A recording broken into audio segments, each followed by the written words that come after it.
More than 100 private photos of celebrities like Jennifer Lawrence and Kate Upton, all of them leaked online this week. The images were reportedly stolen from iCloud accounts, the same cloud you probably use every day, almost everybody does. Well, cybersecurity expert Jim Stickley joins me now via Skype to help us break this all down. Jim, good to see you. Good to see you. Thanks for being with us. You know, I think a lot of people are always worried when it comes to their security, but they figure this is my iCloud account. How can somebody get into this? And Apple spent 40 hours investigating and found it wasn't a security flaw on their end. So how did this even happen? Well, I think there's still a gray area on whether they're going to call it a security flaw on their end. While they've said that, they also released a security patch within hours of it first becoming public to one of their programs, a program called Find My iPhone. So I think there's still the verdict out on whether it was their truly fault or not. So what are some preventative measures that people can take when it comes to protecting whatever is on their phone, even if it's not connected to their iCloud account, if it's just sitting in their photo stream?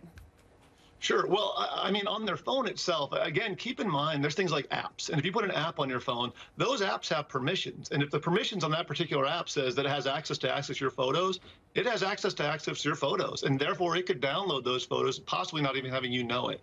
So be aware, every time you use that phone and you take a picture of anything, there's always that risk somebody can see it. So you got to really think twice about what you're taking photos of.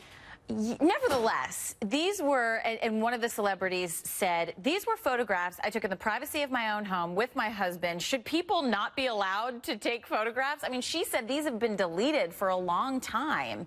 I mean, what's the answer here? If it's been deleted, does it just exist in a place like the cloud? I mean, is it ever really disappear? Well, again, they said it was deleted. It's probably deleted from their phone. But like that, if it's on iCloud, it's on iCloud until you've gone and removed it from there as well. And the odds are they were still on iCloud. And with iCloud, I mean, there's many different ways that you could get hacked through that. I mean, people forget that most of the time people will use one password for everything. And with iCloud, you log in with your email address and then your password. So if you had another account hacked somewhere else, a completely different company where you use the same login credentials, if a hacker gets those there, first thing they're going to do is try other accounts, and iCloud clearly being one of those.